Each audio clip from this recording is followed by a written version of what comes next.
Imagine working the same overnight job, 5 nights a week, watching other people come and go while your own life feels like it's standing still. Now imagine the thing that would eventually make you a millionaire wasn't a person, it wasn't a business degree, it wasn't even an opportunity someone handed you, it was a vending machine. Today's story is about a 32-year-old African-American man named Clyde. And trust me, by the end of this story, you'll never walk past another vending machine the same way again. Every night, Clyde clocked in at exactly 10 p.m. for his third-shift security job at one of the busiest hospitals in California. His routine never changed. He checked emergency room entrances, patrolled the parking garage, walked quiet hallways while most of the city slept, answered calls from nurses when visitors got out of hand. Then he'd do it all over again the next night. The paycheck wasn't terrible, but it wasn't taking him anywhere either. Bills kept piling up, rent kept going up, and every payday disappeared almost as fast as it arrived. Clyde wasn't lazy, he simply couldn't see a way out. Then, something unexpected started happening. Every night during his patrols, he'd pass the hospital's vending machines. At first, they were just vending machines, nothing more. But after seeing the same thing happen night after night, he started paying closer attention. A nurse would stop for an energy drink. A doctor would grab a protein bar. A family member sitting with a loved one would buy chips. Maintenance workers would grab sodas before finishing their shift. The machines were constantly selling something. It didn't matter if it was midnight, 2 in the morning, or 5:30 before sunrise. Those machines never stopped making money. One night, Clyde caught himself doing something strange. Instead of looking at the snacks, he started counting customers. He quietly watched person after person walk up to the machines. In his head, he started doing math. If 20 people buy something every hour, and this hospital has vending machines on almost every floor, how much money is the owner making every single week?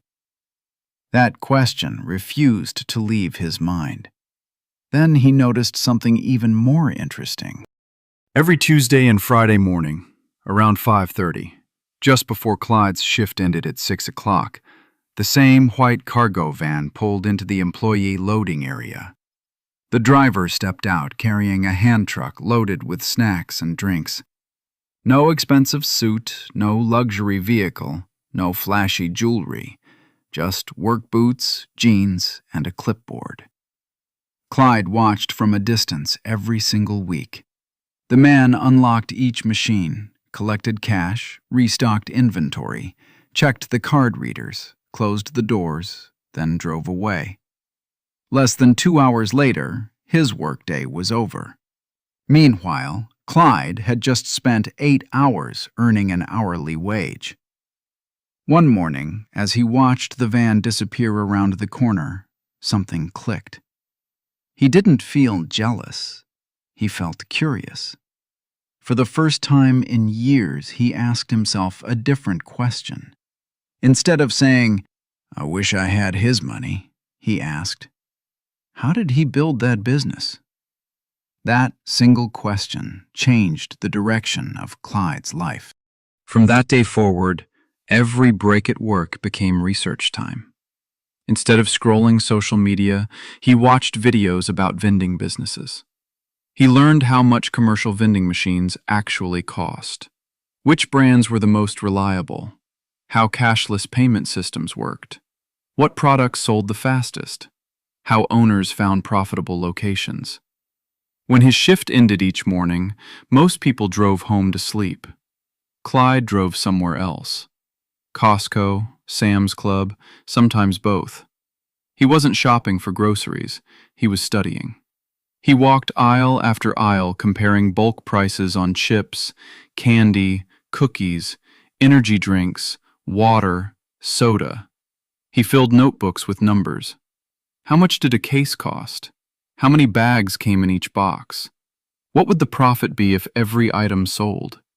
What products had the highest margins? Customers walked past him without giving him a second look, but Clyde wasn't buying snacks. He was building a business in his mind before he ever bought his first machine. Then reality hit.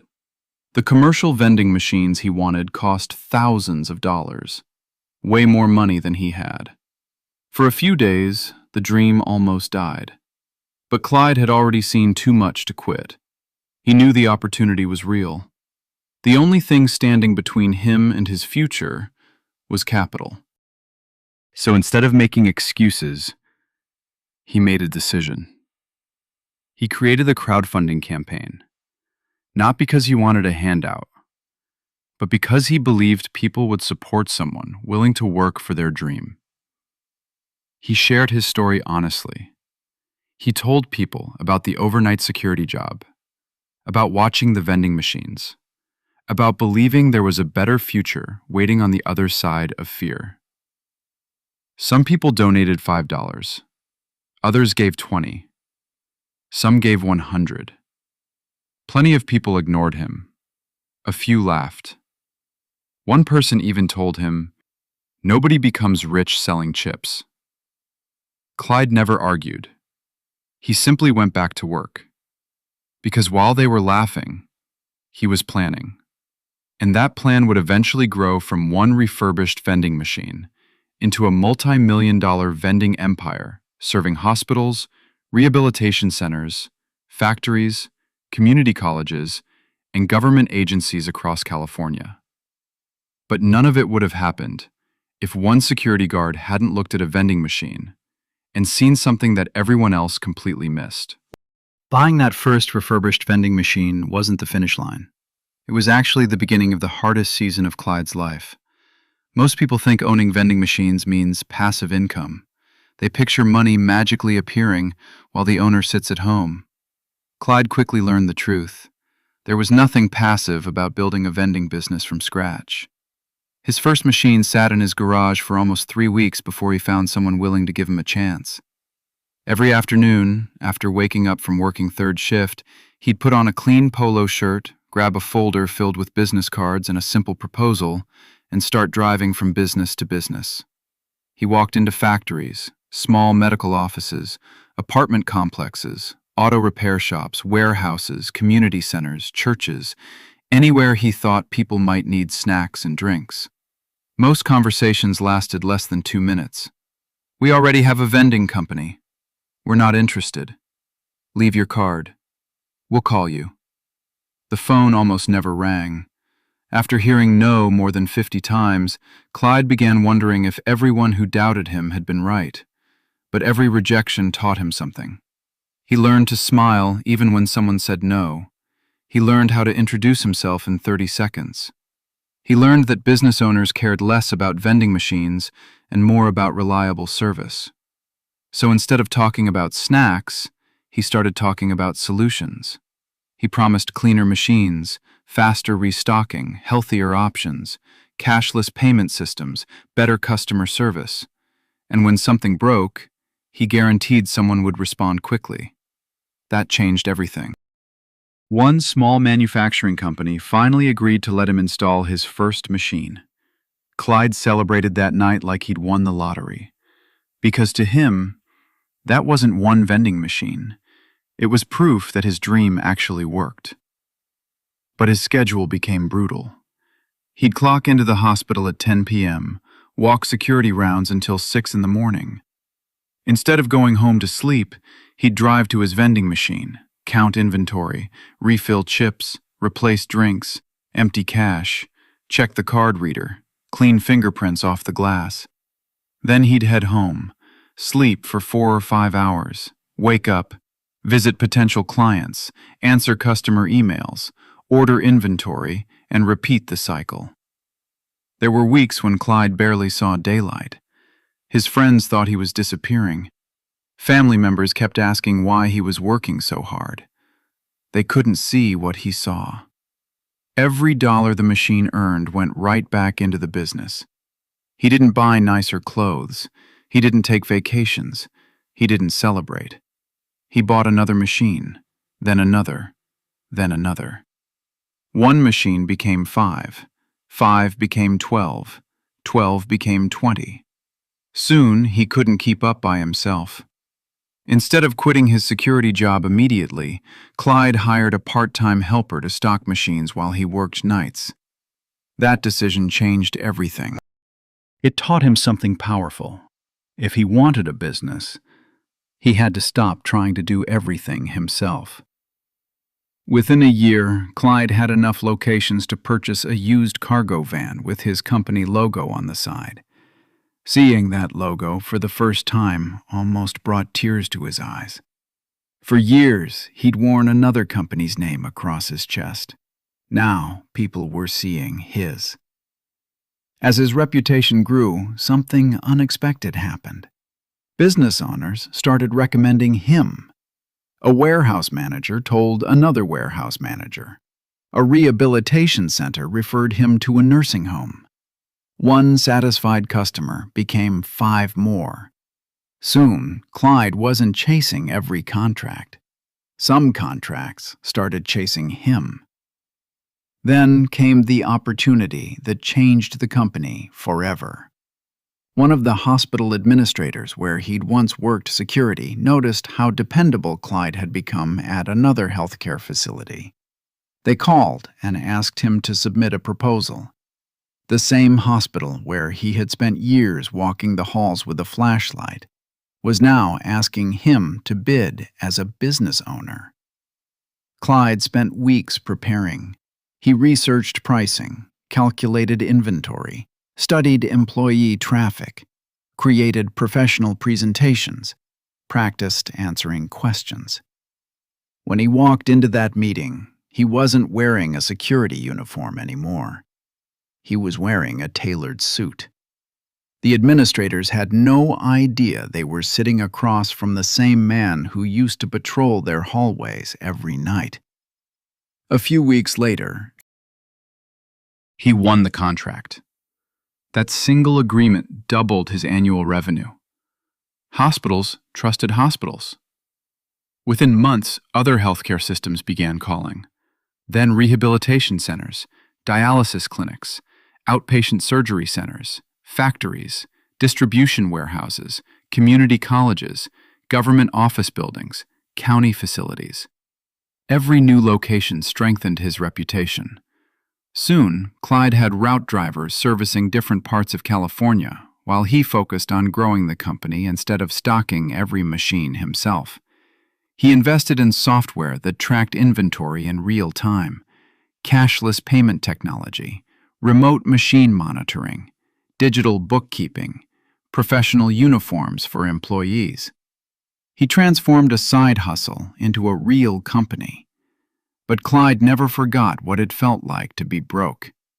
Whenever someone asked how he started, he told the whole story.